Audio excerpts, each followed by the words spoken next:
sie tunaona kose gouvernement yetu inashindwa. Sasa sie basi tunachoka, sie kubeni ku territory ya Beni tunachoka. Wakongomani, sababu gani signature ya Washington iko exige isiku ya ino le 4 Rais wetu Tshisekedi atenda sinye kule akore ya amani? Japokuwa jeshi la Rwanda, jeshi la criminel Kagame ingaliki Goma, ingaliki Bukavu. Wakongomani tulamuke, hali ya inchi inaendelea kuharibika sana tena sana zaidi. Peuple congolais, le 4 décembre 2025 à Washington, c'est le destin de la RDC qui est en jeu. C'est pourquoi, le 3 décembre 2025, à la veille, partout où vous êtes, lèvons-nous devant les différentes ambassades des États-Unis d'Amérique pour dire au président Donald Trump que la souveraineté et l'intégrité territoriale de la République démocratique du Congo sont non négociables. C'est l'application de la résolution 2773 ou rien. Pas d'accord de paix sans justice, pas d'accord de paix sans dignité humaine.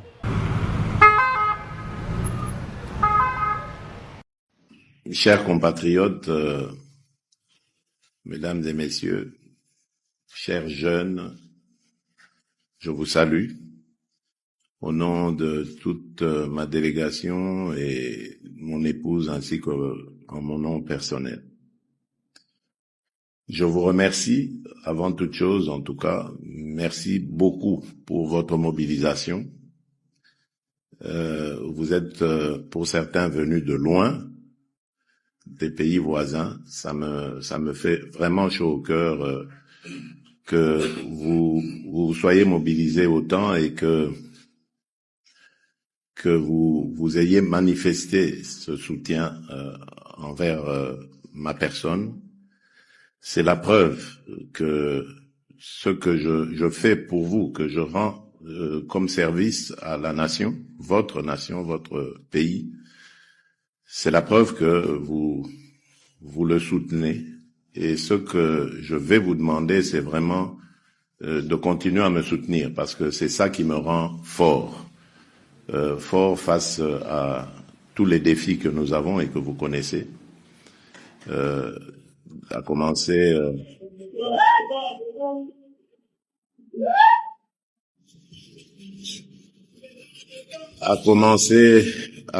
bien entendu par le défi sécuritaire. Comme vous le savez, nous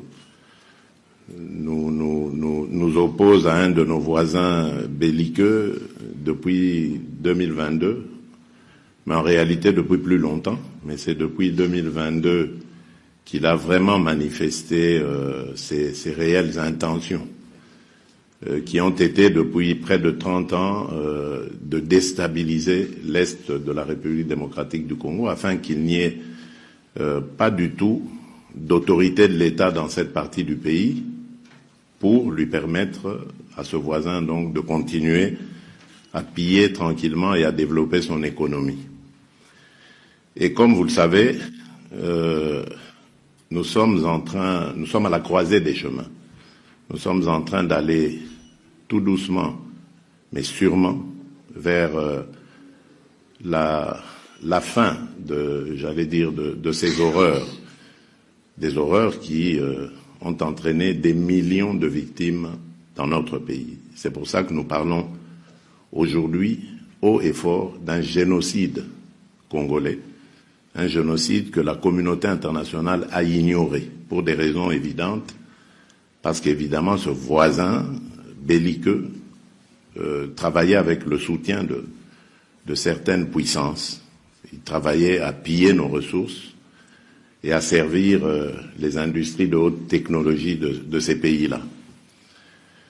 Nous avons fait non seulement que de dénoncer ces abus, mais nous avons également résisté face à ces exactions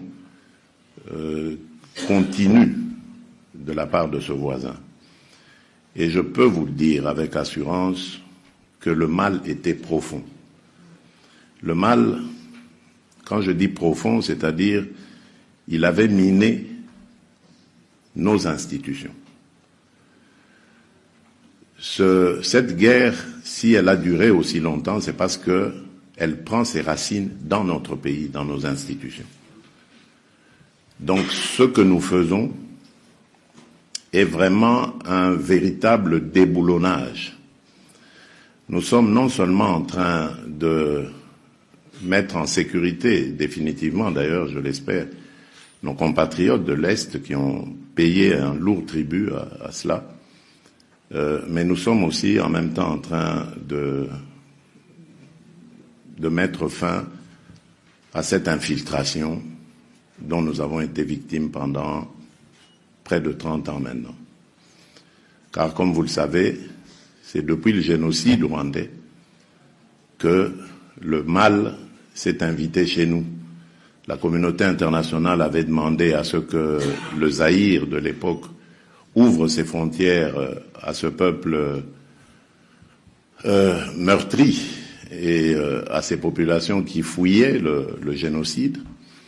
Mais malheureusement, en ouvrant nos portes, nous avons introduit ce qui va donner un prétexte plus tard à ce pays voisin, les génocidaires, et qui ont fait l'objet évidemment de poursuites, comme vous le savez. Et ces poursuites sont devenues aujourd'hui un prétexte pour 30 ans après, figurez-vous. Donc on continue à penser que ces gens qui ont 30 ans de plus que ceux qu'ils avaient à l'époque, donc ils doivent tourner autour de 60 ans, voire 70 ans pour certains même, si pas 80, constituent toujours une menace, soi-disant, pour ce voisin. Vous comprenez donc que ce n'est qu'un prétexte qu'on a brandi pendant longtemps pour justifier les... Début de la traque mondiale contre le M23. La scène est symbolique, brutale et lourde de sens. Un homme longtemps considéré comme intouchable, protégé par les réseaux opaques de la diaspora pro-M23 et les zones grises de l'immigration internationale, vient d'être rattrapé par la justice. À l'aéroport international Pierre-Elliott Trudeau de Montréal, au cœur du Canada, Willy Manzi a été reconnu par un Congolais vigilant et immédiatement signalé aux autorités. Quelques instants plus tard, la Gendarmerie royale du Canada procédait à son interpellation, saisissant son passeport et lançant une enquête qui pourrait bien ouvrir la voie à une doctrine entièrement nouvelle. La fin de l'impunité internationale pour les collaborateurs du M23, où qu'ils se trouvent dans le monde.